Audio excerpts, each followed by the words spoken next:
Hello and welcome back to That Aged Well. This week I'm joined by Richard Blakemore, who had written Enemies of All, The Rise and Fall of the Pirates, which I'm holding up here, which has recently been published. And I would highly recommend to read it after you've listened to this episode. And we are going to have a fun episode today because we are going to talk about misconceptions about pirates. And there is quite a few. Most of them I think are probably obvious, but we are going to go through them anyway. And I want to begin with the first thing because, again, it's obvious that Hollywood and, of course, maybe Treasure Island as well are some origins. But where do these ideas of misconception and myths about pirates that most come to first place when people think about pirates, where did they come from? And how did how did people get the wrong idea that, about what some of the things we're going to discuss today? Oh, well, thanks, Erlend, for inviting me on the podcast. It's lovely to be here, and I'm glad you enjoyed the book. And that sort of question of where these myths come from is a big part of why I wrote the book, which is based on a class I teach at the University of Reading here in the UK. So it's very much tied in with questions that we cover in that class, which also is about where do these ideas come from. And it's one of the reasons I find the topic, the history of piracy, so interesting, is that we have such a well-established image in our heads.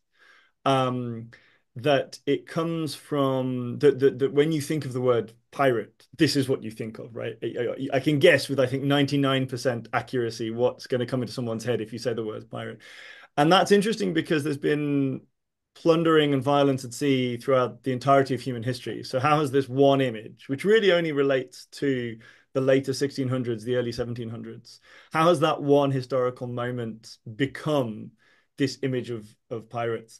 That that's kind of the central question of the book, if you like, why that moment has come to define the idea.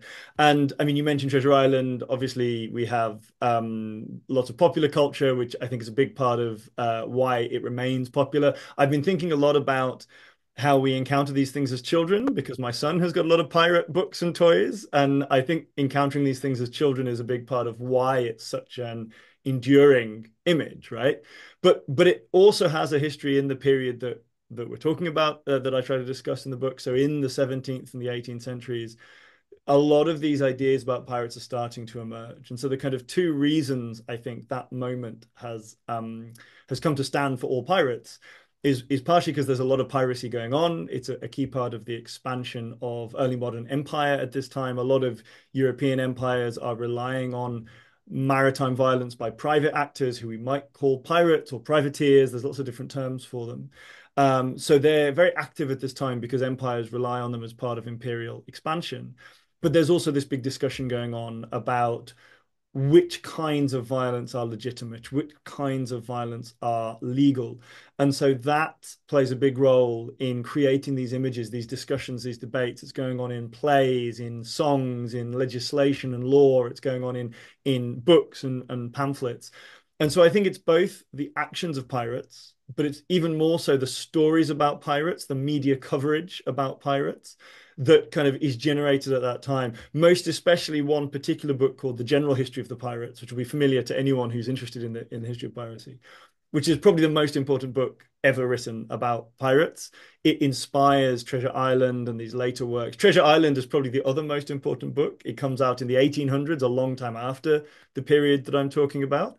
But there's been more films and TV shows about Treasure Island than there have been about any Hmm. real pirate. So Treasure Island has this enormous impact, but it also is drawing on this earlier work, The General History of the Pirates.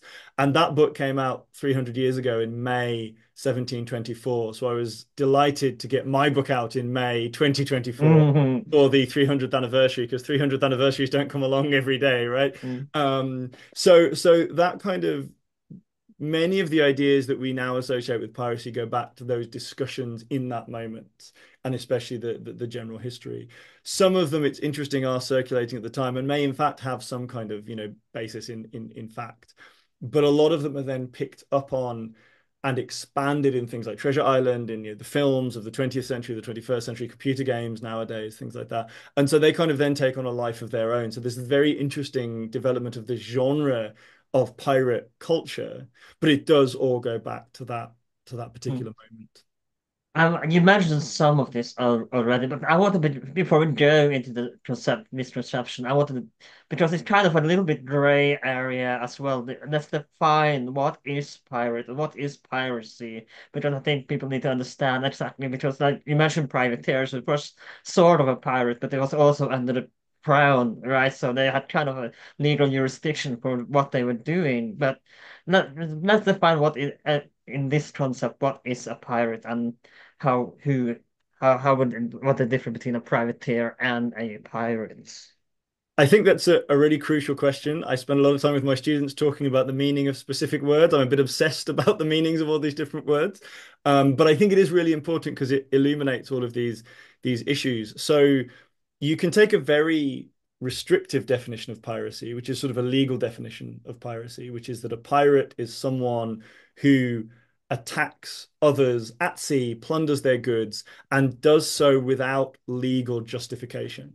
And this is where the phrase enemies of all, which is the title of the book, comes from, because there's this concept that goes back to actually Roman times, to thinkers like Cicero, which say that a pirate is an outlaw, an enemy of everyone.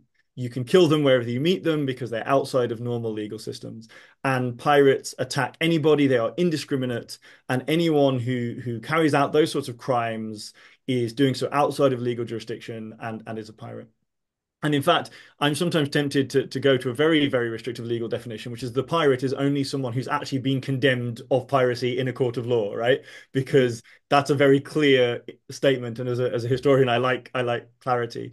But we then have this broader context. The problem with that definition of the idea of pirates as enemies of all is that there are lots of legal kinds of plundering. So privateer is the word in English that is most commonly associated.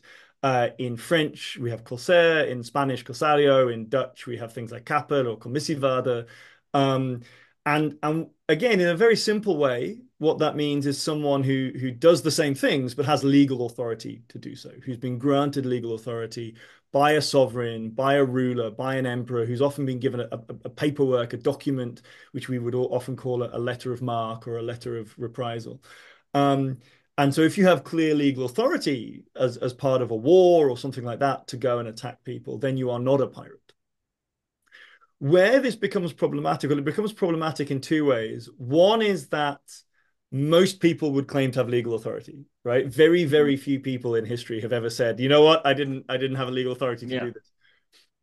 And actually, because it's a very complicated situation at this time, it takes 6 months to travel to the Caribbean. It takes even longer to travel into the Indian Ocean. Peace treaties can be agreed in Europe that then don't arrive. Whether peace treaties in Europe apply to other parts of the world is a big debate in international law at this time. So if you attack a ship, it's not always immediately obvious whether it's going to be legal or illegal until you actually get to a court of law and kind of decide it.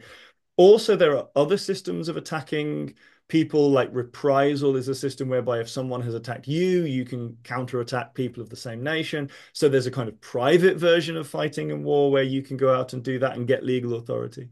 Um, and then there's also the question about who's entitled to issue these commissions, because different sovereigns, if you're in a civil war, both sides claim the authority to issue these sovereigns. States in the Mediterranean, in the Maghreb, in Islamic North Africa, are issuing commissions, but Christian Europe doesn't accept that they are legal commissions. So they call Maghrebi pirates, people, corsairs, pirates, but the corsairs don't think of themselves as pirates, right? So there's all these different elements. And then on top of that, you have the kind of cultural idea of piracy, which is plundering at sea, and this much looser terminology, this rhetorical terminology, which is being used in the Roman period, which is being used in the 16th century, which is still being used today.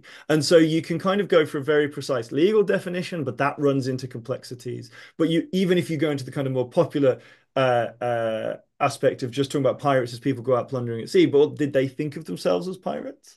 And I think one of the really interesting things about the period that we're talking about here, particularly the early 1700s, the period when we have famous figures like Blackbeard, Calico Jack, Bartholomew Roberts, Anne Bonny and Mary Read, all of these well-known pirates, that's the only moment where I think you actually find people who call themselves pirates, right? And I think that's a big part of why it's come to be the definitive moment, because at all other times, even 50 years later, earlier, even 30 years earlier, um, people doing very similar things claimed not to be pirates. So it's a label, and it's a label that gets applied for all sorts of political reasons.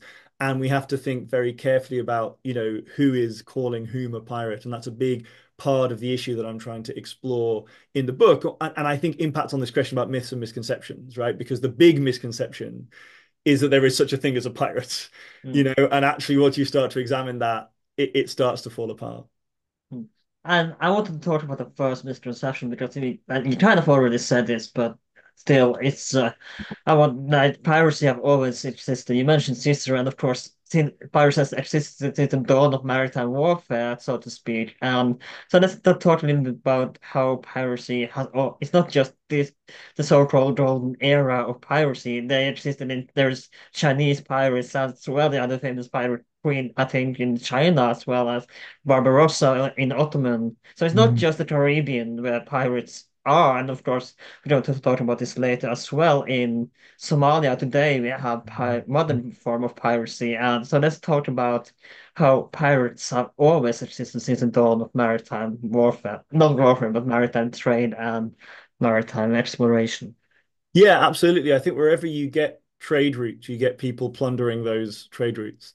And my book focuses mostly on the kind of classic pirate era and the Hmm. and the pirates who we associate with that image. But it talks a little bit about some of the context in other parts of the world as well. Like you said, you've got conflict in the Mediterranean, which is happening from the medieval period onwards. Well, in fact, it goes back to the classical period with the Romans. So Julius Caesar famously is Yeah. captured by pirates. Um, and this is where some of these ideas originate. So pirata in Latin is what Cicero and others use. But what they really mean is, people fighting against Rome, right? The people that Cicero is calling pirates probably don't think of themselves as pirates. They probably think of themselves as kind of war bands. And that's a theme that we see coming up again and again and again.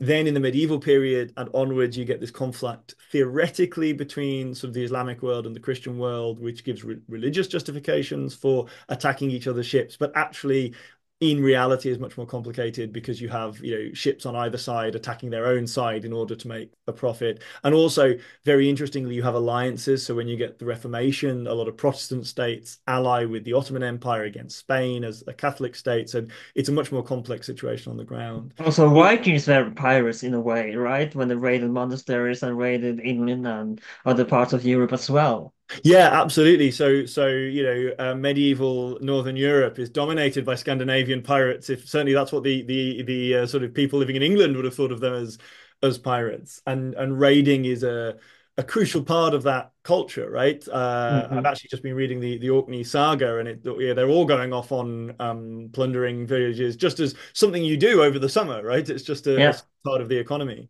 In the Indian Ocean, very similarly, you have major fleets on the Chinese coast. You have conflicts between China and Japan.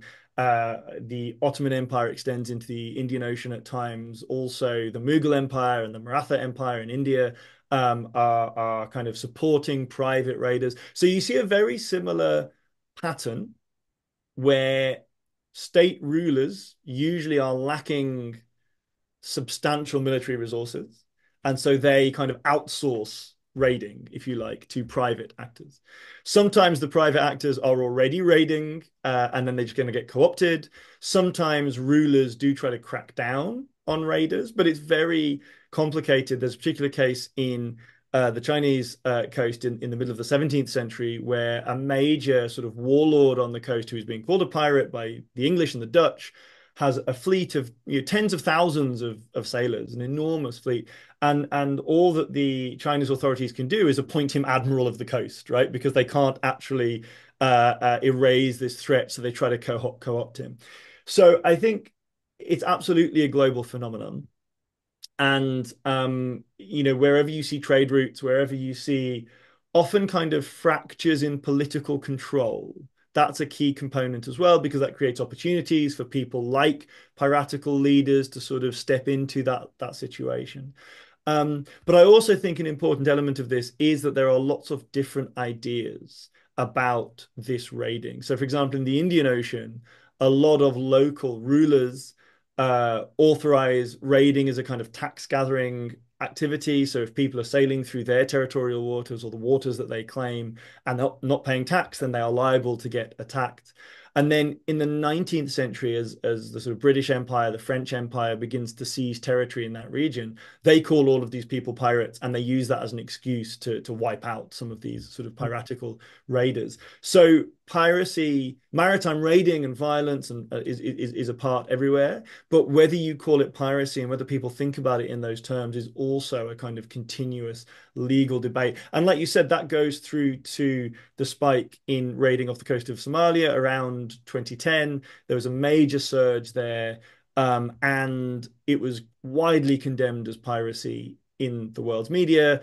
But the people involved in it called themselves a Coast Guard, right? And claimed that they were defending waters that had been depleted by overfishing and by illegal dumping of radioactive materials and other sorts of things. And also, it was in the middle of a civil war, so there was no effective local government to kind of maintain order in this area. So a lot of these same factors, I think we have to be careful about the differences between all of these different groups as well. But there are a lot of similar factors about sort of the economic and political circumstances which we see showing up again and again.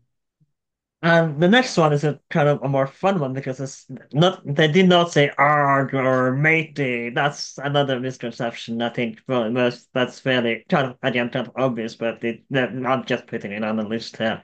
Sadly, this is probably true. There's no direct evidence of yo ho ho, shiver me timbers, all these sorts Mm. of things. Yo ho ho turns up in Treasure Island, actually. I think that's possibly the first place it appears as part of a song that Robert Louis Stevenson writes in that book. A lot of the concept of pirate speech, again, is linked to Treasure Island because, as I understand it, in an early performance, Long John Silver is played by an actor with a very pronounced accent from the West Country in England. And it's that accent that then is kind of associated with piracy after that performance being so successful, which is interesting because actually quite a lot of pirates probably would have come from that region. So it's possible that some of them did have a similar accent to the one that we imagine, but it's not a pirate accent, it's a regional accent. There are some speculation about pirate having a distinct dialect within English, but I think it's more likely that sailors have a distinct dialect. And this kind of ties in with another key theme that goes back to what I was saying earlier about, whether there is such a thing as a pirate, right? There's Mm. a wonderful song in my favorite pirate film, which is Muppet Treasure Of Island. course. And there's a song about being a professional pirate, right? Mm. But there is no such thing as a professional pirate. There are sailors who sometimes get involved in maritime violence as part of their careers, whether that's in the Navy, whether it's in privateers, whether it crosses over the legal boundaries into piracy. But a lot of pirates were privateers during wartime, served the English government or the French or Dutch government, and then carry on fighting in peacetime, which is when they become pirates, or they go into piracy for a bit, but a lot of them get pardoned or retire. Very few actually get executed or prosecuted. Some of them just disappear and kind of settle down in some obscure corner. So we shouldn't think piracy is a career stage, right? It's not a career in Just itself. a phase they're going through. Exactly. It's just young men, Man toxic being masculinity, man. you know. But so whether they have distinctive language or these sorts of things, I think actually what they have is a kind of just part of broader maritime cultures, which are obviously very important in Scandinavia, very important in Mm. Northern Europe and in the Mediterranean, other regions. And of course, Ottoman corsairs would have been speaking in Arabic or in local dialects. Mm. Raiders in the Indian Ocean or the Chinese would not have been saying "ah" or "yo ho ho" or Mm. these sorts of things. But even the pirates who fit the image of pirates, while they may have had some distinctive language, um, I think they're probably part of this broader maritime culture. But it's interesting how much we want them to have that language. Yeah. And there are a lot of these phrases that show up, words like Brethren of the Coast, Jamaica Discipline, the Flying Gang, which is a name for a bunch of pirates in the 1710s. And almost all of these names come from outside observers. Almost none of them are actually used in any document by a pirate saying, yes, I was part of the flying gang. Yes, I followed Jamaica discipline. So, and very often they're used in a very satirical way as well. So it's interesting, I think, that we want them to have this distinctive culture and language, but actually that's a sort of image that's being imposed upon them by these contemporary observers. What was the rum intake by a pirate? Because rum is obviously a drink that we associate with piracy. So is that another misconception we have about No, I think pirates? I think that one might actually be true, in that rum was a very common drink. It was a byproduct of producing sugar, which was the main economy in the Caribbean, and so there was a lot of rum being produced. The kind of ports and taverns and places that pirates would have been hanging out would have been, serving rum. Um, and it's presumably something you can preserve on long distance voyages as well. I think where the misconception arises is that, first of all, the idea that it's a distinctively pirate drink, because actually everyone was probably drinking rum at the time. Water was very dangerous. Rum and alcohol gets boiled in the production process, which actually makes it more hygienic than the water that was available in the wells at the time.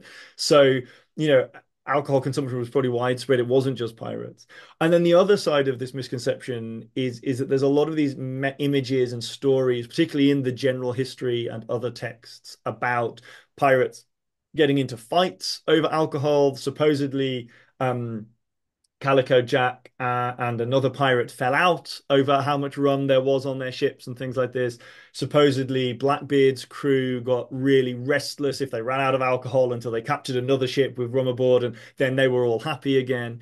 Um, so that kind of excess is this image. Now, there are some accounts by people who were captured by pirates that do suggest that maybe there was part of this lifestyle. And certainly, if these were sailors who were drinking quite a lot anyway, and then they end up on pirate ships where they're not under the authority of a particular command, it is quite clear that your life on a pirate ship would probably have been more disorderly than elsewhere.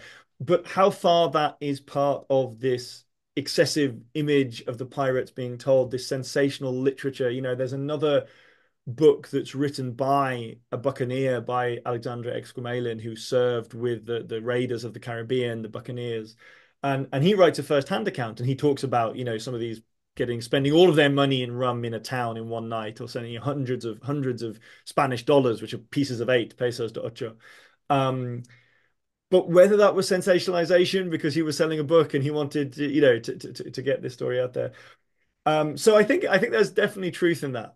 But how much pirates were more drunk than other people, and how much the stories about their behavior are just part of this kind of caricature that is a very entertaining image at the time is open to question, I think. The next one, of course, is they did not work the plank, or they didn't, as far as I know, they didn't even have a plank on the ship. So again, is Treasure Island one of where this come from, or that the idea of working the plank? Yes, I can't remember if walking the plank is specifically mentioned in Treasure Island. I'd have to go and check. It's very possible that it is. It certainly starts to appear in these kind of pirate stories. This one is a really interesting one. You did have the gangplank, which is a Dutch term, for a plank you use to enter a ship. Um, but whether it was ever kind of put out the side of the ship and someone was made to walk off it is very much open to question. There is an episode in the general history that looks a lot like this, where it talks about some pirates having a ship's ladder, putting the ship's ladder out the side, and then forcing people to walk over the ladder out and off into the sea. But that is in a chapter at the start of the book that's kind of surveying a longer history of piracy, and it's a Roman episode, right? So if it did happen, it may have happened amongst Roman sort of raiders from the classical world.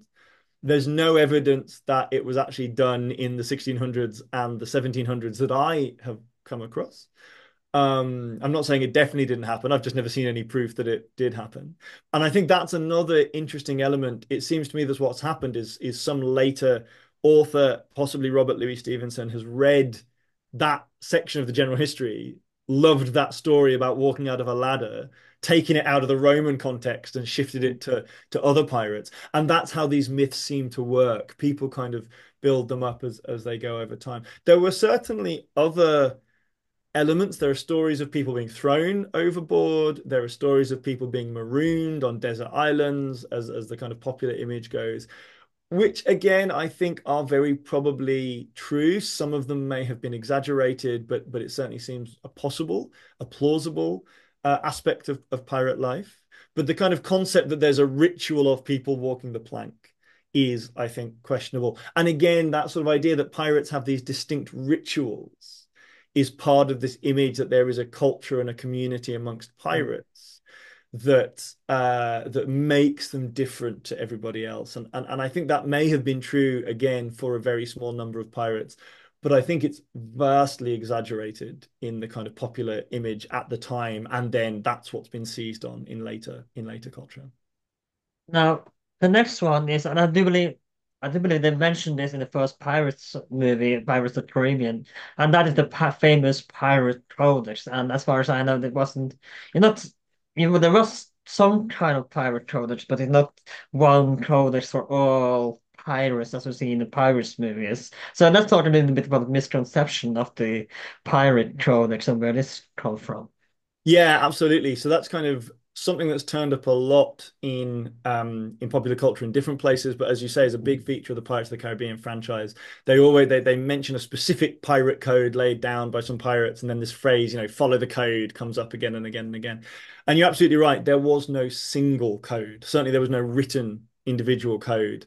Um, but it's a subject of a lot of debate amongst historians because there definitely were individual codes for specific pirate ships.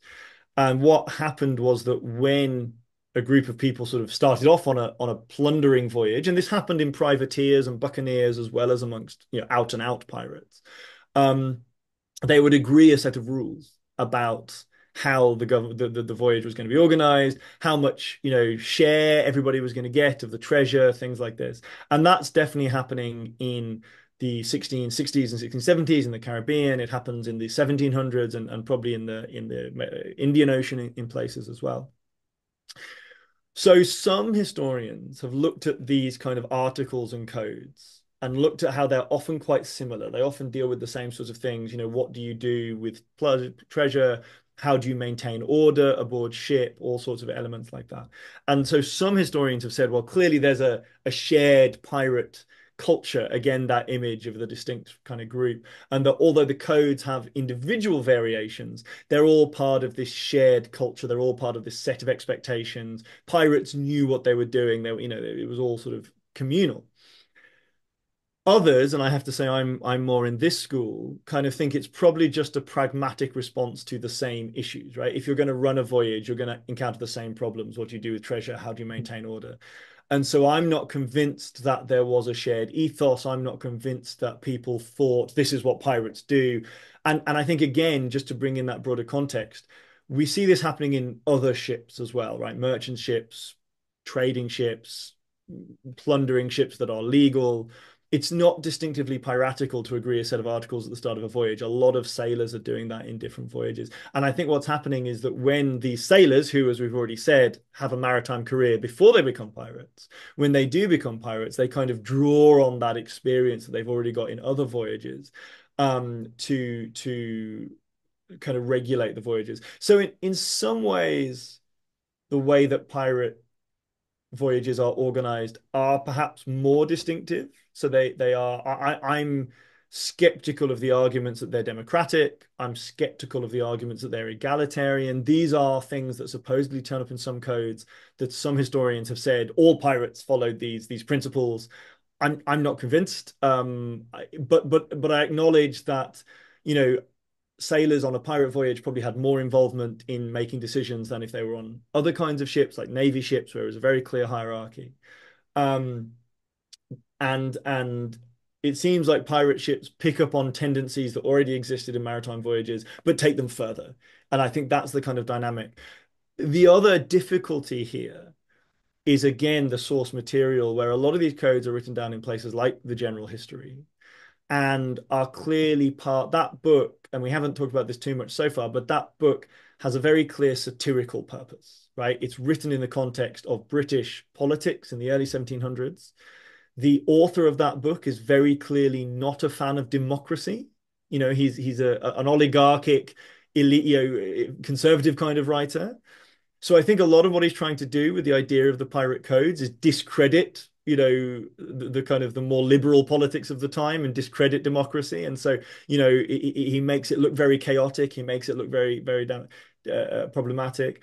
And some of these codes, the most famous, which is the codes of Bartholomew Roberts, which I think is one of the names used in the Pirates of the Caribbean franchise. Um, he actually says, well, this is the code, but it was thrown overboard when the ship was captured. So we don't know if this is what it actually said, but this is what I think it said. And it also very clearly has, this satirical message. So some of the conditions he says, no one was allowed to abuse women aboard ship. But then there's a little addition, which a lot of people pick up on in an analysis. But then there's this little addition where he says, so they would appoint someone to guard any female prisoners, and the biggest bully would be the guard of the female prisoners. So it's not actually a kind of egalitarian liberal trying to protect people, right? It's actually part of this chaotic system. And the fact that it's thrown overboard is I think a big warning sign that we can't treat this with any real credibility. Although there are some elements, my favorite provision in that code is that musicians aboard have to play whenever a pirate demands that they play, and they only get Sundays off. And then we actually know from the trial of Bartholomew Roberts' crew that there were 4 musicians on board who were forced to play whenever the pirates wanted them to. I think what's going on there is that, again, the general history, the author, who is anonymous, has probably read the trial record and has been inspired by that to come up with this element of the code. So there were articles, there were rules, but I don't think there was a single culture. I don't think it was very democratic, egalitarian. The general history is clearly exaggerating a lot of these tendencies and even contradicts it, right? So Bartholomew Roberts' code, the first article says every man has a vote in affairs of moment. And then other passages of the general history say, oh, well, they had a big fight because they couldn't agree what to do. Or Bartholomew Roberts and the biggest bullies were ruling the crew with an iron fist. So actually, it doesn't come across as a very democratic ship in the other sections of the general history. So I think we have to be very skeptical of some of these ideas.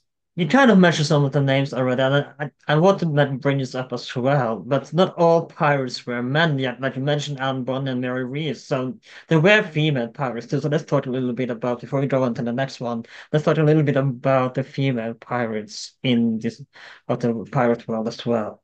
Yeah, and I think this is a really fascinating dimension because there's this very big assumption about pirates as male, almost hyper masculine in the way that they're portrayed as, violent and dangerous and sexually threatening, and they could be all of those things, right? Some pirates were all of those things, but as you've said, there are some female pirates. There's a major female pirate leader in China in the 19th century who, again, leads a force in the tens, if not hundreds of thousands, is much bigger than any group of European pirates. Whether she's a pirate or not, of course, though, is one of those questions that we raised earlier, because she again negotiates with the imperial authorities in China. The two most famous, as you said, are Anne Bonny and Mary Read. Um, and I think they're really interesting because they are so famous. Because there don't seem to be many other cases of women who do what they do, which is actually go out on a pirate ship, on a pirate voyage, and act as pirates. They seem to be the only 2 women who do that, particularly in the period that we are talking about here, or at least the only 2 women who are documented. But they're clearly a big deal. Their trial record is published when they are captured and tried. Their names are on the front page of every edition of the general history. They're the only 2 pirates who are not captains who get illustrations in the general history. So they're clearly famous and well known enough for the publisher to want to use them as like advertising to draw people in to buy the book. And they're clearly sensational enough, these female pirates. Now, again, a lot of the stories around them, though, I think are deeply dubious because everything we know about them really comes from the general history. What we know from the trial record is that they went out on this ship, that they went out and were active as pirates, and that they were captured. The general history adds all this extra stuff about their childhood, about sort of being cross-dressing as children, which seems to be an attempt to explain how they kind of get into piracy, because if they've always been cross-dressing, it's sort of But again, if you were a woman and if you wanted to be serve in the navy or in, it wasn't entirely uncommon to cross dress if you wanted a career in the army or wherever you wherever you wanted to serve, and that wasn't available for women in that time. So it wasn't uncommon, I would say, to do this. Yeah, absolutely. And that's one of the really interesting aspects of this particular case is that we have plenty of evidence of women, as you say, cross-dressing, becoming soldiers, becoming sailors. Not, it must be said, vast numbers of documented cases, although if they were really successful about it, they wouldn't get documented because no one would realize. But I don't think the numbers were enormous, but there's a well-documented evidence for at least some women doing this, including in the period when Anne Bonny and Mary Read were alive as well. But what's interesting about Bonny and Read is that we know that although they dressed as men, they did not disguise their gender because there is a proclamation from the very beginning of the voyage which names them as women. So almost within a couple of weeks of the voyage starting, they have been named in an official document saying these two women are aboard this pirate ship. So from the very beginning, presumably everyone on board must have known. And one of the witness statements actually says they wore men's clothes in battle, presumably for pragmatic reasons, and they wore women's clothes at other times. So we know that they themselves never sort of hid their identities from their shipmates on the voyage that they were involved in. If they did it on other voyages, we don't know because there wasn't any evidence, but on this specific voyage. And yet that is the central story for the general history, right? That's why, for most of their chapters are actually not about them being pirates. It's about how they get into piracy, which is not what's happening with every other chapter. Every other chapter gives you a couple of sentences or a paragraph about the pirates' background. But for Bonny and Read, most of the story is their background, depicting them as illegitimate children, depicting them as disguised as children, which kind of gets them into pretending to be men later in their lives. Bonny herself doesn't actually turn up until like the last 2 pages of her chapter in the book. It's mostly about like her father having an affair and things like this. And so there's this really interesting contrast that although other women we know cross-dressed, pretended to be men, went into maybe consider themselves men in fact, because there are some cases of women marrying other women in or of men, women presenting as men and marrying as women. Um, we don't have that with Anne Bonny and Mary Read, and yet it Were they becomes were such a they both lovers of Jack Rackham at some point? well, so the story is that Anne Bonny was a lover of Jack Rackham. Mary Read is supposed to have had other lovers. And again, this is a really interesting way in which they're depicted because Mary Read in the general history is shown as being really faithful. Even though she doesn't actually marry her lover, she kind of acts as though she's married. She declares herself married to him. Whereas Anne Bonny is supposedly going around and sleeping with loads of people, including Jack Rackham, and supposedly abandons a baby in Cuba at one point as well. So she's kind of breaking all of the contemporary rules about female roles in society.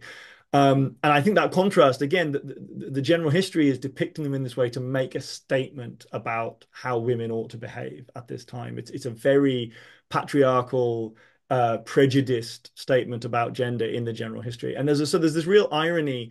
We know other women were, wearing men's clothing, presenting as men, and going into the Navy, going into the army. But Bonny and Read don't seem to have been. And yet they have become this really famous image, which is because the general history wants to tell this story about them, which I think is completely untrue. And then that has been recycled in later culture to the point where they are now kind of depicted as these great heroic figures of liberation, of female sexuality, of fighting against, and they were definitely very unusual women, right? Very few women do what they did. They are recorded in witness statements as fighting harder than the men. I actually think they'd probably have done better as pirates if they hadn't taken up with Jack Rackham, because he doesn't seem to have been particularly shrewd at what he was doing, and Bonny and Read seem to have had a much better sense of what they were doing. So, that they are definitely in some ways fulfilling these figures as female pirates. But it shows again the layers that get added through these stories. And I think again we have to be very careful with these stories that get told about them, because it's so hard to verify any of them, and because what the general history is really trying to do is sort of say, look at these really unusual, terrible women. It's not celebrating them at all. It's very condemnatory. And that's also ironic because the whole idea of them cross-dressing is on the premise that women would have been out of place on ships, but actually women were heavily involved in maritime trade. They might not have been sailors very often, but they sailed on ships to the colonies. They, were investors in trade. They were involved in maritime business. In fact, one of the people that Bonny and Reed capture during their voyage is another woman who's sailing on her own in a canoe in the Caribbean, presumably just going about her daily business. And I think she's almost more interesting because she gives us this example of how women were involved in this maritime business as an everyday factor. So the general history kind of starts from this premise: how can you possibly have women on ship? They must have been in disguise. When in fact, women were traveling on ships a lot more than we would expect. So I find this case fascinating for the stories being told about them and the way it kind of opens up these broader contexts of women's involvement in piracy, but also in maritime trade and other things. Before we go into the next one, I also want to bring up what I don't know if this is more popular media, but was it really considered bad luck to have women on board a ship in those days? Yes, I mean that's a really kind of interesting dynamic. Is that there is definitely that idea around, and there's records of individual sailors writing this and saying this, and there's at least one case of a sailor blaming a voyage going badly for having women aboard. So there is that sort of superstition around it, but that doesn't stop women traveling on ships. It doesn't, and even when they're not traveling on ships, women living in dockyard areas, married to sailors, or family connections with sailors, or just involved in business, women produce a lot of sails, textiles, things like that that are used on ships. Women And then are they're shipped after women as well. absolutely right. So I think actually a really important dimension to stress is just how involved women are, and there's been a lot of interesting research in this in recent sort of scholarship on history.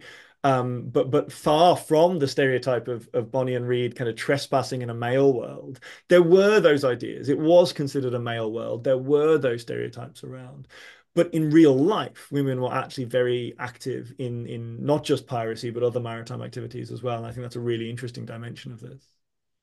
No, the next one, again, it's probably obvious, but treasure maps went really, I think they didn't bury the treasure on an island or write down where, not write down where they were and put an X mark the spots. Yeah, sadly, I don't think that X ever did mark the spot. I don't think I've ever found evidence of people drawing up treasure maps and in that kind of way. And that again, we come back to Treasure Island. Supposedly Robert Louis Stevenson had the idea for the book because I think he had a rainy afternoon. He was playing with his stepson or something like that, and they drew a map, and that was where the kind of whole story comes from. And it's a wonderful story. It's such an engaging. You can see why Treasure Island has become this great legendary and impactful text. It has a lot of problems. It's written in the 19th century. There's a lot of, prejudice in there that would have been familiar to contemporaries at that time, probably unthinking to contemporaries at that time. But the story and the characters are fascinating. We could maybe say a bit more about that particular idea. What is interesting about the Treasure Island question, though, is that it may have happened, but probably not in the way that we think. So again, Pirates of the Caribbean has all these scenes of this massive cave full of treasure that pirates are kind of stockpiling, and there's other Yeah. stories. And there's also some pirates, supposedly Olivier Levasseur, who's a French pirate in the Indian Ocean, is supposed to have left all his treasure on a cave somewhere in the Indian Ocean on a tiny island, and people have gone looking for it. And what I think is fascinating is they have found evidence of pirates using these small isolated islands to live on. There's no treasure. If I remember correctly, didn't William Kidd as well do something like this, that people went looking for his treasure? Yeah, absolutely. So this, I think, is where we start to get some of the interesting legends from. Um, what we have in the general history that I think is very intriguing is it does at one point mention that one of the reasons pirates liked the Caribbean is that there are lots of small islands where you can go and hide your treasure and yourself if you need to. But so maybe some pirates are burying treasure on tiny islands in the Caribbean. But what's clear from that context is that you're only doing it until you can go and get a pardon and settle down or something like that, right? You're not leaving it for 30 years and then coming back, which is what happens in Treasure Island, right? It's a short-term thing until you can make your arrangements to go and live somewhere else. Then you get stories like Henry Avery and William Kidd, and Olivier Levasseur, the French pirate, who are so famous because they capture enormously valuable ships. We know that they capture enormously valuable ships. We know that they must have had a lot of plunder that was shared out amongst their crew. So that's part of where this story comes from, the legend about the plunder that they captured. But then it goes a step further, particularly with William Kidd, because when he is captured and brought to England and put on trial, after he has been convicted of piracy and he's waiting to be executed, he says to the British government, "I've left all of this treasure hidden in the Caribbean. If you let me live, I will give it to you." Now, that to me is a very suspect statement, right? I think he just wants to get away and he will say anything to escape a hanging. And the government don't believe him and they execute him in London not long afterwards. But he's clearly trying to talk his way out. Now, he did have a lot of But the fun. people did go looking for him, though, Yeah, absolutely. for And the treasure. also they've been looking in Madagascar, they've been looking in North America in the United States because there's a particular island, Gardiner's Island, where he supposedly buried treasure because he goes back to New York and Boston before he's arrested, and so possibly he's cached stuff there. He leaves a ship in Madagascar that may have had some things on it.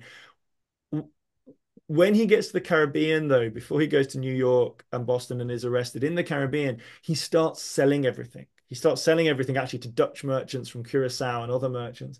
And he's transferring it into legal kind of exchanges, documents, paperwork, paper money, basically, and also Money coin. laundering, in other words. Yeah, absolutely. And we know that some of that ends up going to his wife in New York. I suspect a lot of it ends up going to his wife and his associates. And one of the most ironic things is that one of William Kidd actually went out as a pirate hunter. He was supposed to be capturing pirates. He then starts attacking the wrong ships. One of his backers early on is a man called Lord Bellamont, who becomes the governor of New York.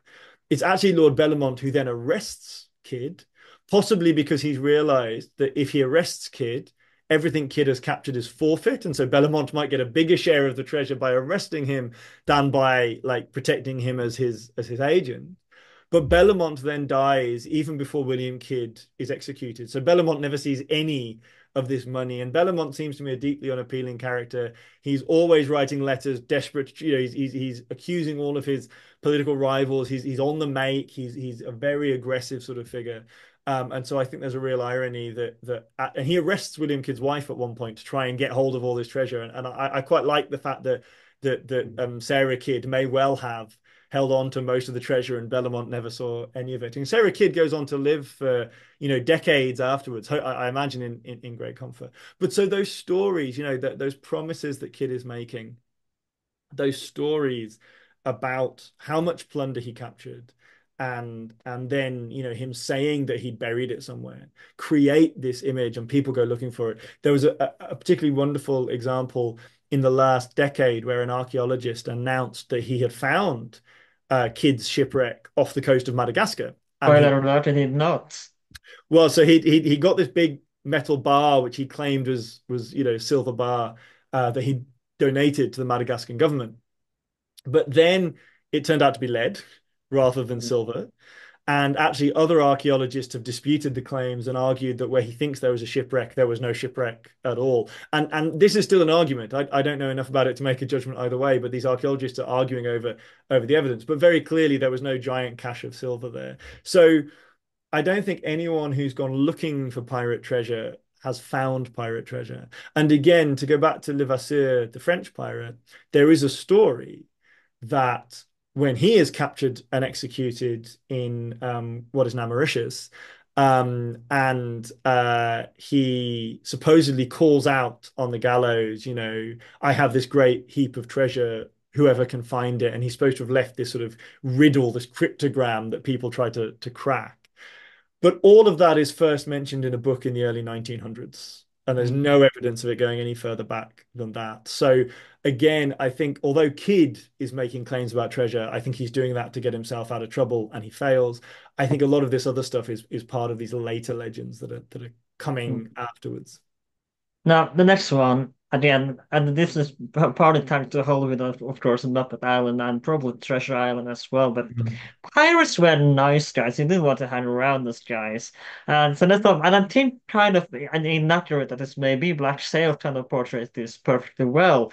But pirate, you didn't want not want to be sitting next to a pirate, I think. I think a lot of it depended upon your relationship to that pirate, right? I mean, Hmm. so there are maybe two elements. One of the kind of famous images that goes back to the idea of the pirate code is this idea of egalitarianism, of democracy, that pirates were sailors who had been exploited by empire, by the growth of capitalism, and they wanted to fight back. They wanted to share for themselves. And that they would share everything much more fairly. And that there are conditions. I mean, I think a pirate probably did get a bigger share of plunder than someone in other ships. And there are also conditions that some historians have really focused on around this idea of welfare. So, for example, they used the treasure to give payments to injured sailors. If you were injured, you would get extra money. So an almost kind of, welfare system. And again, that is probably happening on some pirate ships, although it is also happening on other ships, on legal plundering ships. It is also happening probably back into the medieval period as well. So it may not be distinctive to pirates. So there's this idea that maybe there's egalitarian, maybe there's an ethos, calling each other brothers, the sort of idea, and as you say, sort of that they would treat captives well. Some pirates are supposed to have punished ship masters that they captured, but looked after the ordinary sailors. Some of the pirates are supposed to. So this idea that they're motivated by an almost a class identity and they're motivated by class conflict that some Hmm. historians have argued for. Once again, I am unconvinced. Um, we see those elements of welfare. We see those elements of pirates certainly having a quite tight-knit community and probably being quite supportive of one another. But we also know that they were enormously violent. We know that violence was a part of the kind of um, modus operandi. If you terrify your victims, they're going to surrender more quickly. So you have to fight less hard, and you can save yourself effort. Um, we know that there are lots of stories of horrific ways that they treated women in particular, but also other captives. Um, and we know that, especially in the 1700s, they often forced people to join them. The musicians on Bartholomew Roberts' crew did not want to be there, right? Surgeons, navigators, people with skills, carpenters might be forced into joining the pirates. And some of them give reports in witness statements of being, badly beaten, of being mistreated, of all sorts of things like that. Maybe they were saying that to get themselves off a legal charge of piracy. If you're up before a court and a court accuses you of piracy, about the only thing you can say is, I was forced to do this, I didn't want to do this. And some people are acquitted for saying that. Some people, though, are say that and then they are condemned because other witnesses say, no, he's lying, he was involved in all the fighting, he took a share in the plunder. So there does seem to be a distinction between people who were genuinely forced and people um who were just pretending to be forced. So I think there is this kind of maybe some element of camaraderie amongst some groups of pirates, but there's also clearly deeply unhappy ships where the people in charge are cruel and brutal and are forcing people and are violent as a kind of daily basis. And I think if you are not yourself a member of a pirate crew, then you probably don't want to meet pirates, right? That's not going to end well. Um, and I think that it's perhaps also worth adding here, though, that again, most of these pirates have been involved in imperial warfare completely legally. The famous group, Blackbeard, Benjamin Hornigold, Bartholomew Roberts, they've served in slave ships, they've served in privateering ships, in warfare. So this kind of brutality, this kind of violence has been part of daily life outside of piracy. And I think that's also a really crucial element. Pirates are really nasty, but they're not necessarily doing nastier things than the legal authorities are also doing at the time to people who are convicted of crimes, or indeed enslaved people are being treated. The slave laws, the slave codes in the Caribbean authorize some extremely horrific treatment that was totally legal, under the system of the time. So the kind of brutalization of pirates may well fit into that sort of broader. And another thing you mentioned slavery, and not all pirates rescued slaves to be for morality. Some of them rescued slaves and then sold them on to make their own profit. So that when people think that oh they rescue slaves, and so, sure some did start working on the pirate ship, but most of the time there's so I do believe Blackbird as well did this that they sold slaves on to make profit for himself as well. So the Yeah, slaves weren't absolutely. always freed. So you have these again this very interesting and complicated dynamic, as you say, where some enslaved people escape to freedom through piracy, and sometimes there are communities in the Caribbean that we call maroon communities, who were groups of escaped people who'd escaped from slavery and who set up their own communities, often in the mountainous interiors of Caribbean islands like Jamaica, also some areas of the mainland like the Isthmus of Panama, also some indigenous communities who were fighting against the Spanish Empire, who claimed to control the mainland and major islands in the Caribbean, but there were indigenous communities there who were fighting against Spain. And pirates ally with some of these groups, the Maroons, the indigenous communities. Some people escaped from slavery. One of the most interesting examples is a man called Abraham Samuel, who almost certainly had been enslaved either in Martinique, possibly in Barbados or Jamaica, and sails to the Indian Ocean on a pirate ship. And when he reaches Madagascar, he's adopted as the long lost son of a female Malagasy leader. And it's not impossible because there had been French colonists, and maybe a French colonist had a son with this Malagasy leader and then took him to the Caribbean.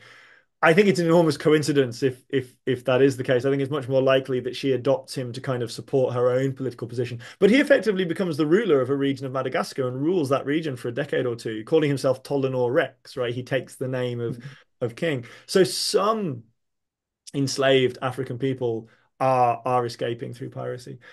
As you say, Blackbeard is recorded as having a lot of black people on his ship, but then is also their status is very ambiguous. Some of them may well have been enslaved by the pirates. Many famous buccaneers and pirates capture enslaved people and then sell them for a profit. Some of them, like Bartholomew Roberts, had been involved in the slave trade before they became pirates, had been sailing on slave ships before they became pirates. So it's very much an ambiguous situation where some people of color are able to kind of become part of the pirates, befriended by the pirates, and become part of those, and maybe even rise to quite prominent positions. But that's by no means guaranteed. And there's another element here that some historians have looked at, which is that the colonial authorities are especially scared of black pirates because they're afraid of what that might mean for the enslaved population, who are the majority. By like 80% to 90% of the population of the Caribbean are enslaved African people at this time. So it may well be that all the documentary evidence we have about black pirates is kind of driven by that fear amongst the authorities, that they're particularly acutely aware that there are pirates who've escaped from slavery because they're worried about the social order and slavery. That doesn't mean that they're not true. You know, there is definitely presence of people of color on these pirate ships. And some pirates may have fought against slavery, but it's by no means a uniform picture. And some of these pirates are just as involved. And I think it's also worth highlighting that plundering, especially in the Caribbean in the 1650s and 1660s, it's the profits from plundering that are invested in sugar plantations in Jamaica and in Saint-Domingue, which is the French colony that becomes Haiti much, much later. And so without piracy, without plundering, you wouldn't have the growth of the sugar economy, which is the growth of slavery. In Madagascar, there are slave traders, and the pirates are clearly closely associated with the slave traders coming from the colonies in the Americas as well. I think this connection between piracy and slavery is much more a much closer kind of interconnection than people tend to realize, but it has been getting a lot of attention amongst historians recently. The next one kind of goes back to the Argh and Matey part, but I wanted to talk about how not all pirates had parrots or eye patches, as we that's probably the first image that comes to mind when you think about pirates, right? So, so this is just again, as we talked about before, where this idea of eye patch and parrot came from. Well, this is again a curious one. We do have evidence of pirates with peg legs, or of plunderers with peg legs. So there's at least two raiders, a French raider known as Jean de Bois, which means wooden leg, and a Dutch raider he's in the 1550s, and then a Dutch raider in the early 1600s called Hartebijn, which again means wooden leg.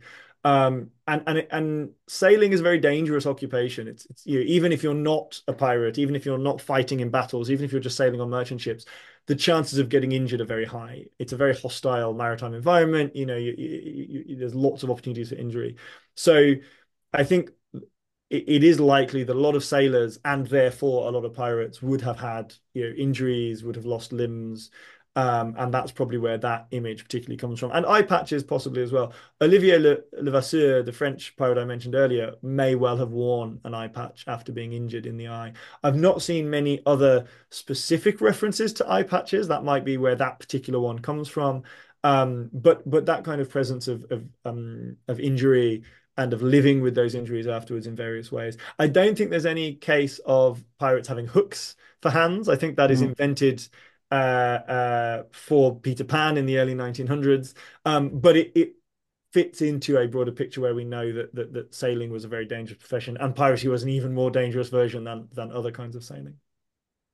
Parrots and monkeys and other kinds of pets is also a curious one because, so for example, there's a buccaneer called William Dampier who sails around the world a few times on plundering cruises. He is never prosecuted and actually serves in the Navy as well. So he kind of manages to tread that line of legality. And he writes a very long and very popular, successful book about his travels, which is also possibly kind of a way of him rehabilitating himself because he presents himself as a sort of a scientist. He lots of descriptions of animals and plants and things like this that he's written as he's traveled around the world, including parrots and how they talk in one place in the Caribbean. So at least one pirate did encounter parrots.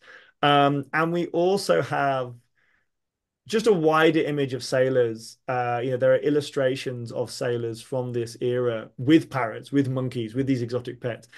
It's something that sailors are bringing back on their voyages because sailors, not just pirates, but sailors in all areas of maritime activity are involved in trade, are kind of trying to boost their income by doing small time trade on the side because they can carry cargo on their ships as well as the kind of main merchant cargo.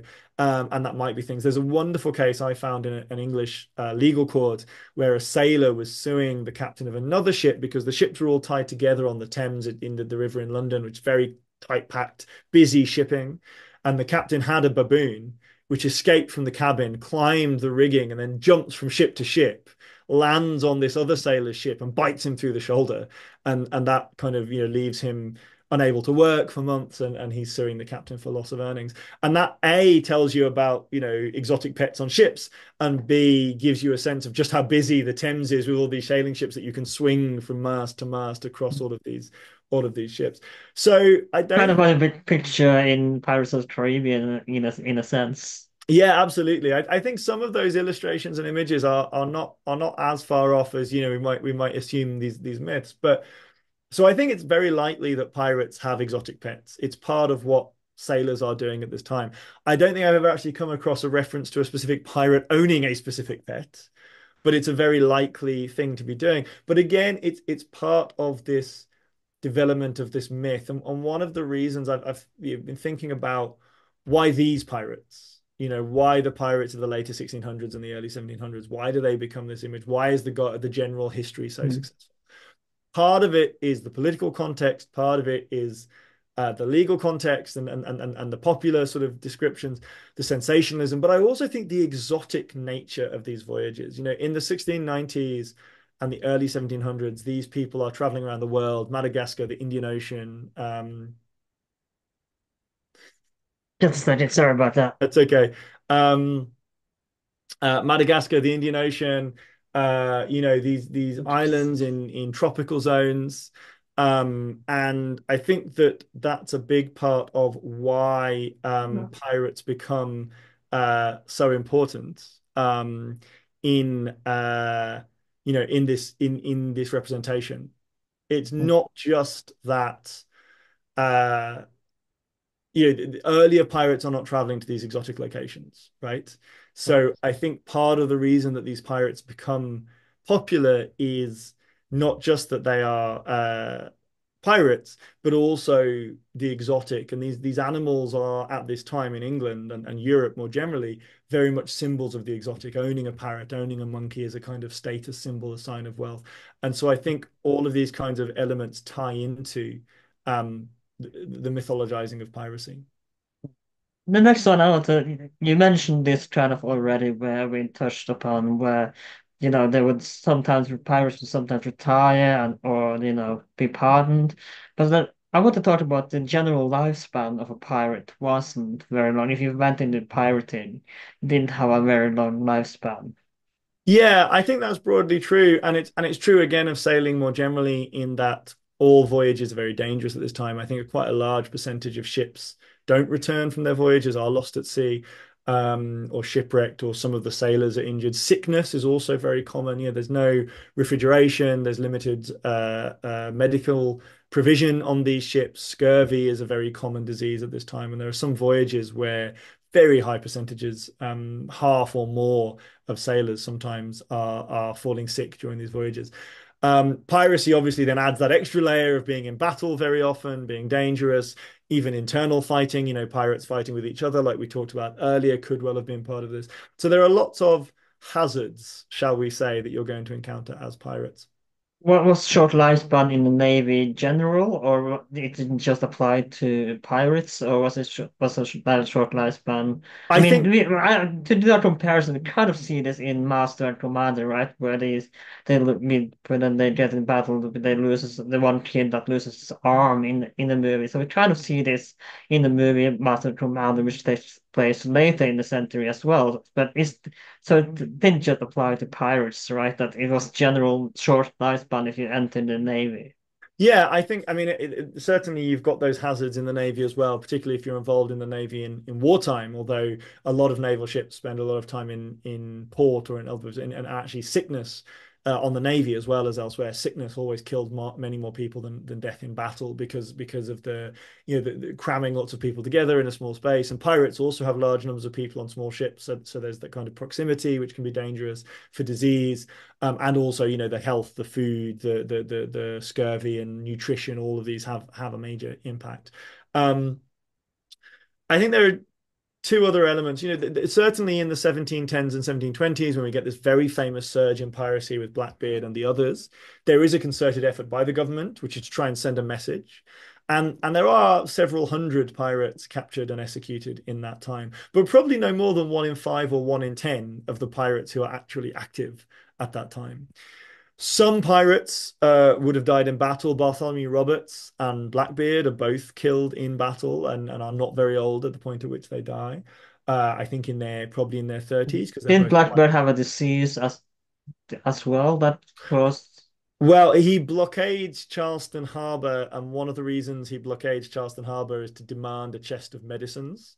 And the chest of Wasn't there medicines. groin disease, I think? Or if I'm Sorry? not mistaken, no, wasn't there groin disease, I think? Groin? Groin, but he had a He disease in the groins or Yes, something. yeah. So the chest theoretically is supposed to include venereal disease and Mm, mercury to treat sexually transmitted diseases. mm. And what's really interesting is that Blackbeard ship wrecked later and has been archaeologically excavated, and they found a big metal syringe which would have been used for venereal disease. So it seems like that story is actually true that he did get a chest of medicines, including specifically for treating sexually transmitted diseases. Whether he had it himself is uncertain, but certainly his crew. Um, but yeah, he and Bartholomew Roberts were quite experienced, so they were probably in their 30s, but both die in battle. Um, I think a large proportion of pirates may have encountered that. But again, it's also worth going back to this point about career stage.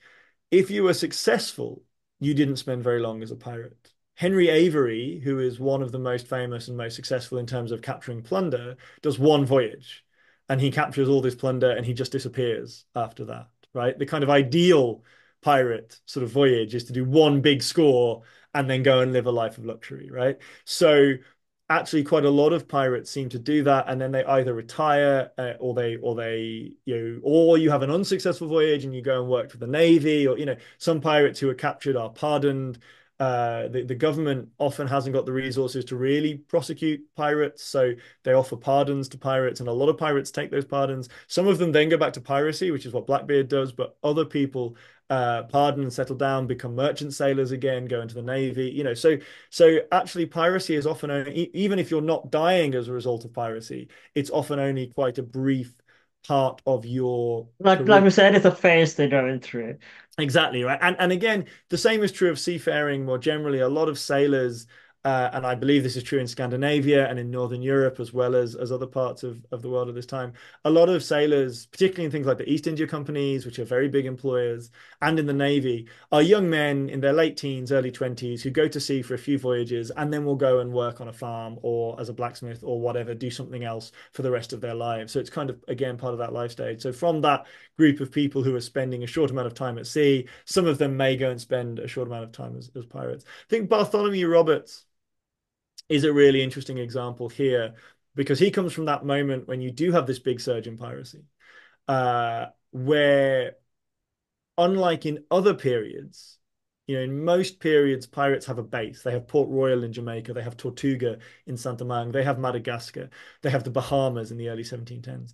By the time Bartholomew Roberts is around, most of these places have ceased to support piracy for various reasons, which means that he never has a base. He's just roaming around the Atlantic, going to the Caribbean, going to North Atlantic to Newfoundland, going across the African coast. And he goes for about 3 or 4 years just doing this, which is a very long time to be on a continuous voyage. And I think that he is an unusual example of someone who just seems to enjoy being a pirate, right? He's just going around. He's not trying to get out of it because he has opportunities it seems, to get out of it. And so most pirates would have been short term, temporary, try to make some money and then go and do something else with the rest of their lives. Some of them would have been captured and executed. Some of them would have been killed at sea by disease or injury. Some of them would have just been pardoned or moved off into other employment. But we do seem to have this small group of people who really commit to being pirates. But that only seems to happen in that period in the early 1700s, which is why it's this famous image of piracy. And even then, we're talking about a few years at most before something happens to you. The next thing I want to talk about is, of course, pirates. When you were caught, and like you see in the movie, they did not really escape. Once you were caught, they couldn't escape the law. Well, that again is a very interesting dimension of this topic, and there is this very clear idea that if you're a pirate, you're going to hang, and that the understanding would have been that if you're becoming a pirate, you're taking a risk. But again, that is only really true in this early period of the 1700s, which is part of why there's this big surge in piracy. Because as we talked about earlier, you have all these legal excuses for plundering. So in other periods of time, most people can come up with a legal excuse. And actually, a lot of juries in, courts in the Mediterranean, in the Caribbean, courts in North American colonies are very reluctant to convict pirates. Even Henry Avery, he's never captured, but some of his crew are captured. They are put on trial in London. It's a massive, famous case. There is no doubt that they've committed piracy. They have attacked ships they shouldn't have attacked.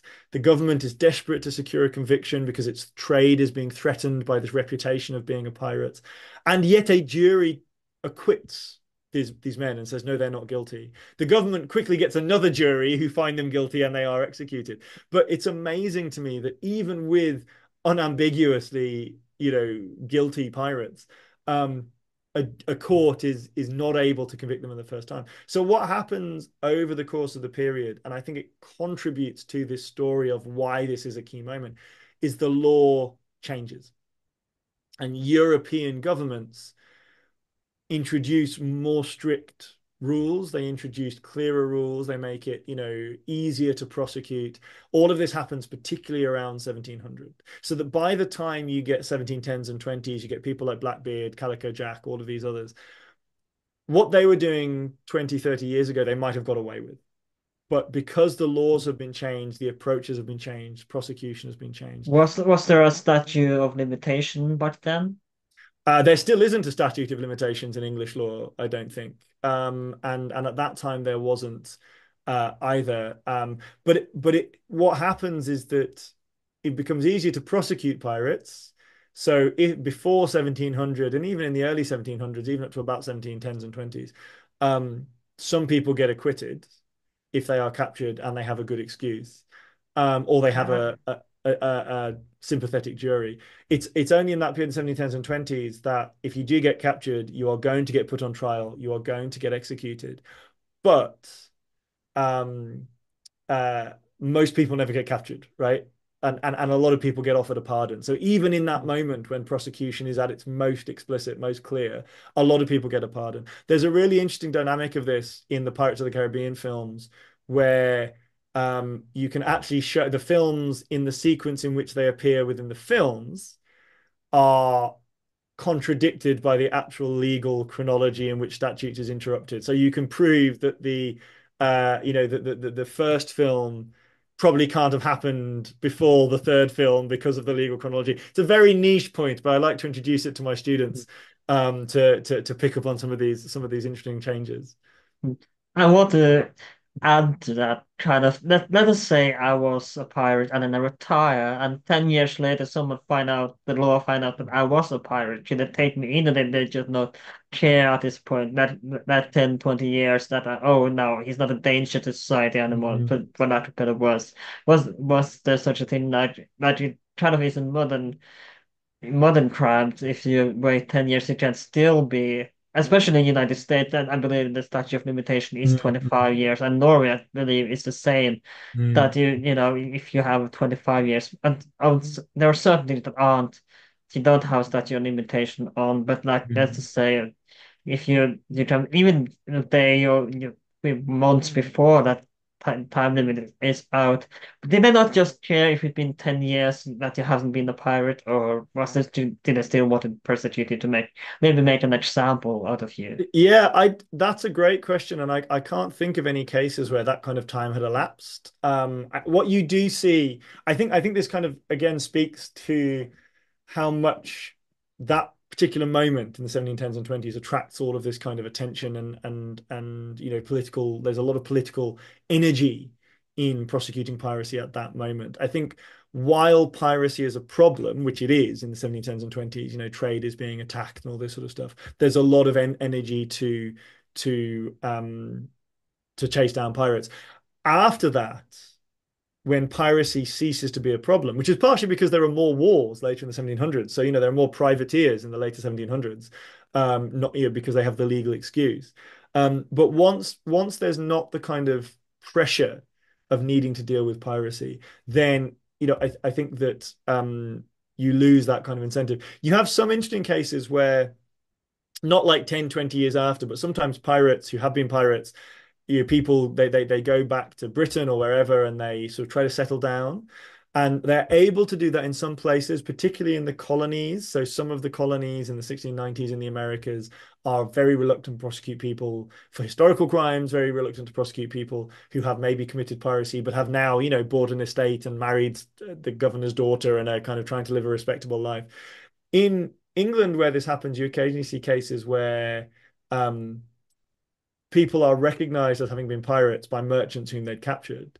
But what the merchant wants is not to prosecute and execute the pirate, they want their money back, right? So if the pirate can repay, then the merchant probably won't bother to prosecute them as a pirate, because if they get executed, there's no chance the merchant is going to get any money back. So you do have some cases where people are recognized, and sometimes that leads to prosecution, but it's only really happening in that moment when there's this big kind of will to stop piracy as a problem. Once piracy is no longer seen as a major problem, you lose that kind of energy. And similarly, Henry Morgan is a very famous case.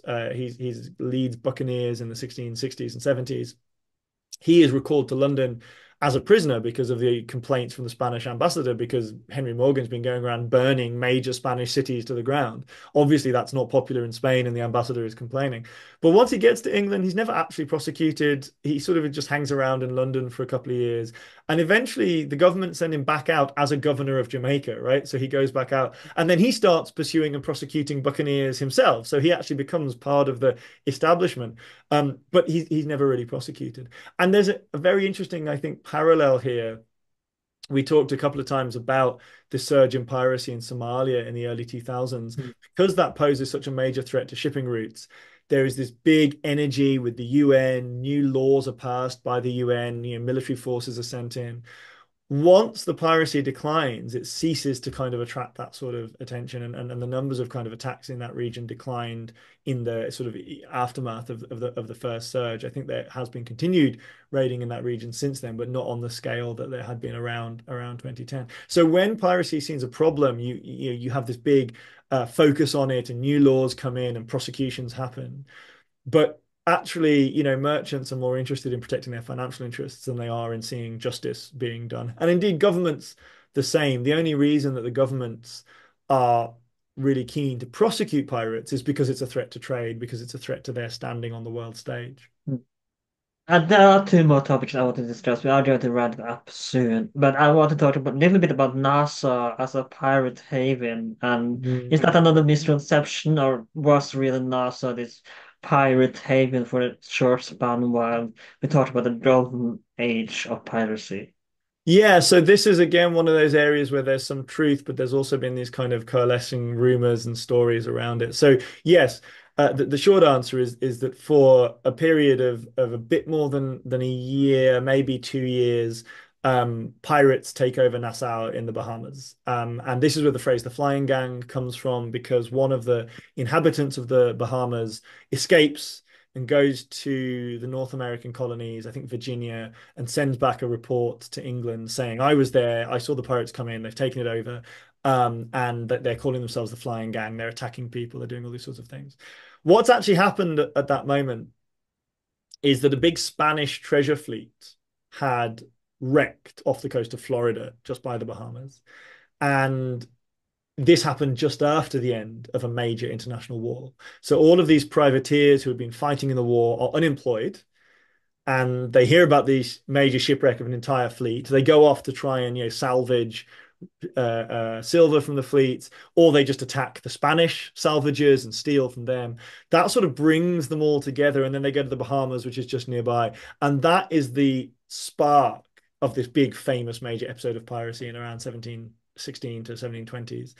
And at the very start of that moment, you have this kind of concentration on the Bahamas when you have a lot of people gathered in the Bahamas. Whether they were a pirate republic, as some historians have called them, I am again very skeptical about. It goes to those stories about codes and democracy and all these sorts of things. There seemed to be a group of captains leading this group, and some of these captains declare themselves governors of the Bahamas. But whether they're doing that seriously, whether it's just a kind of joke or a bit of pomp, and things like that, I don't think there is a republic. I don't think there is a coherent political program there. I think they're just using Nassau as a convenient base to go out and raid shipping, because the Bahamas are a large group of many, many islands. They're very hard to police. It's sparsely populated. The British government don't have a strong control over that colony. So the pirates do take over Nassau, but it's only for quite a brief moment. And in that period, Nassau turns up in Our Flag Means Death. It turns up in all of these other popular Mm. images. Tortuga as a pirate haven turns up in the Pirates of the Caribbean as well, and is also depicted as this very chaotic town. There may have been some of that. Port Royal also has a Isn't reputation. Black Sail as well heavily for Yeah, and there's people settled in? shooting each other and running around, and prostitution, sex work, and drinking, and all sorts of disreputable things going on. And there is some truth in that. Port Royal and Tortuga definitely have those reputations at that time. In the period when the pirates are occupying the Bahamas, there's lots of reports from contemporary witnesses saying that it's a very dangerous place, it's a very disorderly place. But actually, within a couple of years, an expedition is led by another former privateer who goes and takes over the Bahamas, Woodes Rogers, and he takes over and rescues, sort of reasserts control.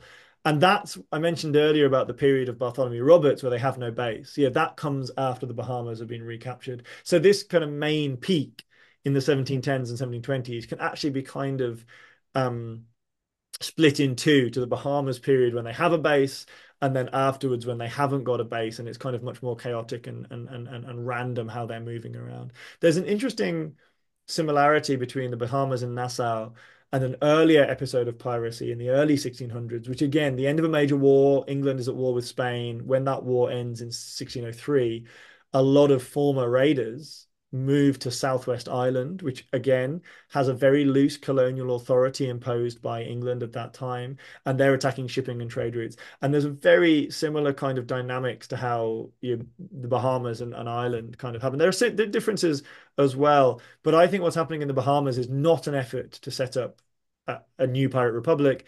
It's pirates doing at the end of a war what pirates always do at the end of a war. They go to a loosely controlled location. They try and carry on with their way of life of plundering because the chances are another war is going to start in a few years' time, right? So you might get away with it. You might be okay.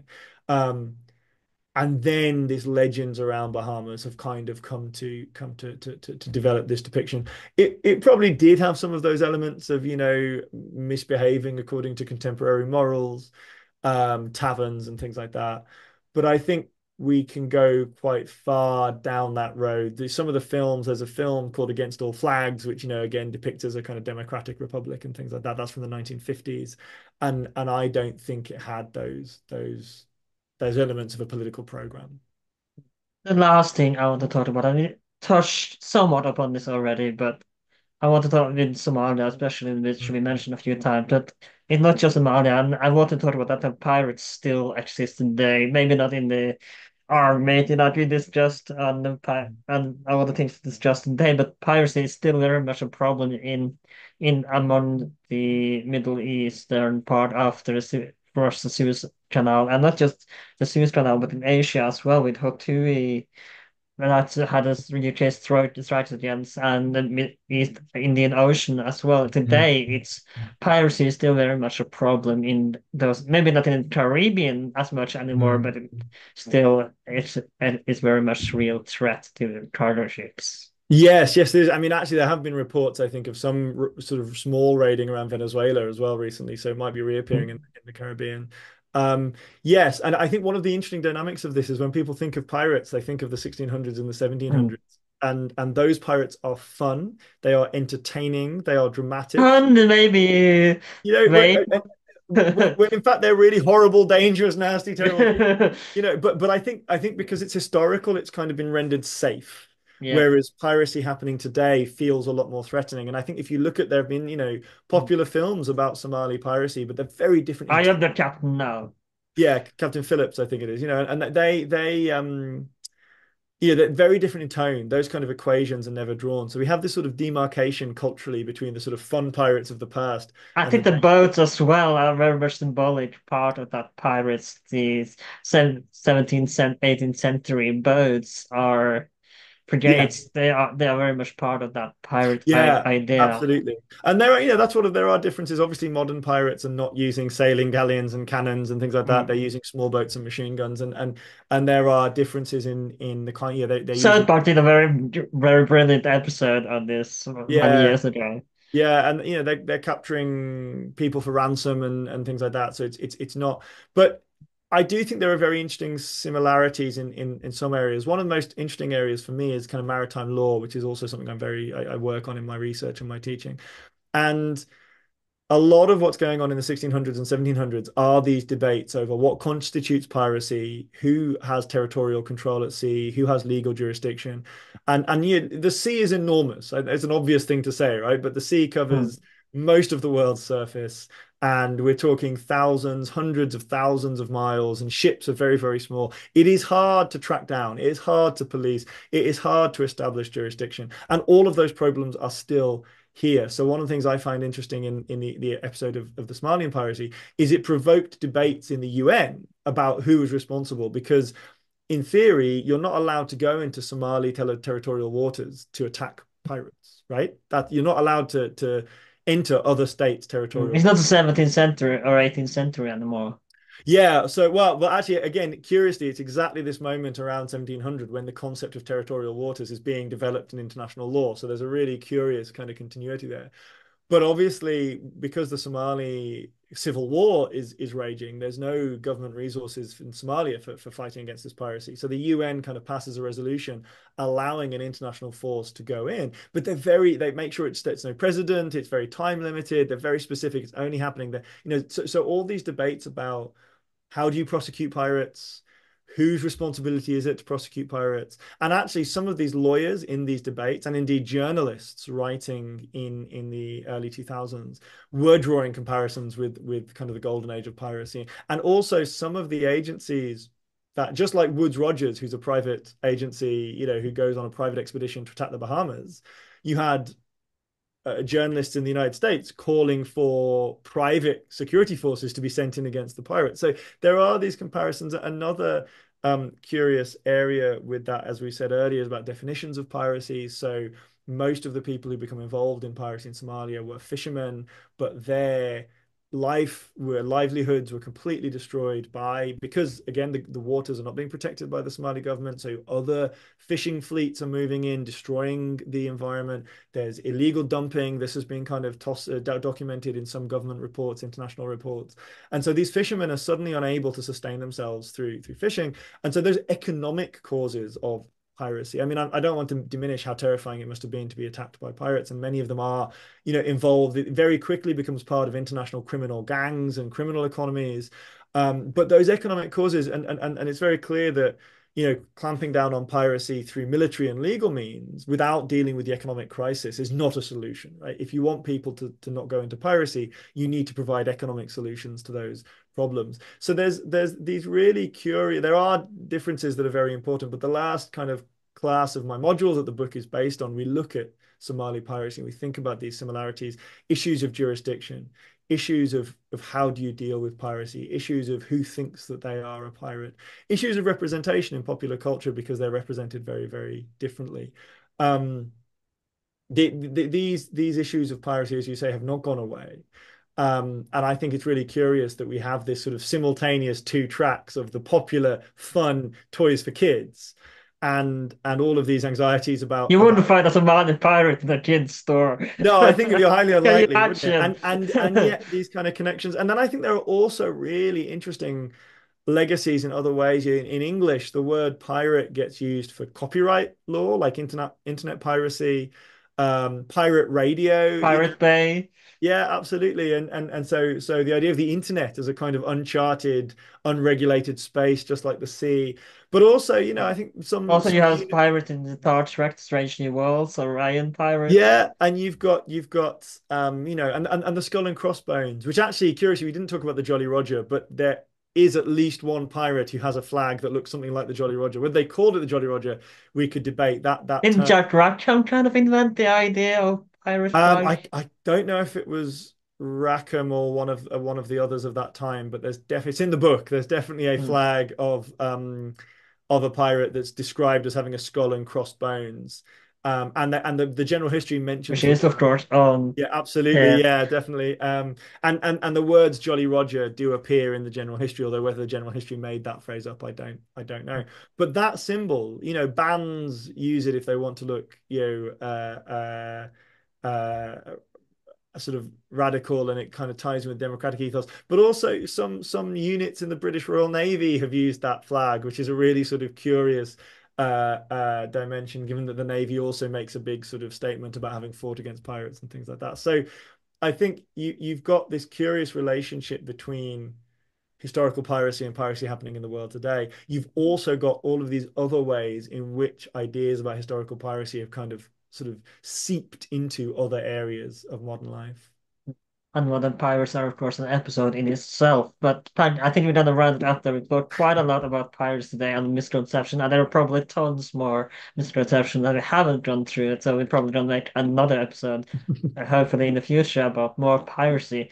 But of course, where you go, where can people find you on social media if they have any questions, and where can people buy your book, Enemies of All: The Rise and Fall of Pirates, if they want to read further, which they absolutely should, about pirates and of course, on the other social media or podcast, maybe what to promote But or that's anything else. I think you want me to put in the description below.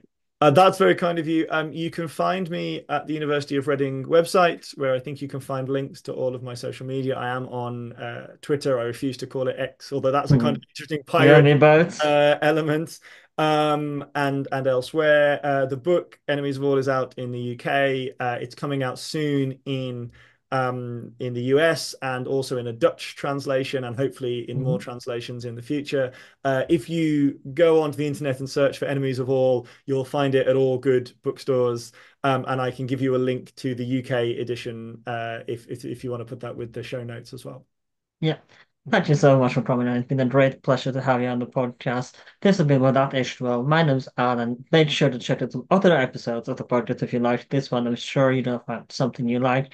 We are available on Spotify, Apple Podcasts, YouTube, wherever you can find the podcast these days. If you're on Spotify, consider giving us 5 star. If you like this episode, or you can leave us one. It's a free world, and it's this part of the world. And you can also write a review on Apple Podcasts. Then, if you're on YouTube, please like, share, and subscribe. You can find us on Instagram and about H12, on Twitter about H12. Then my name is Alan. Please like, share, and subscribe, and I'll see you next time.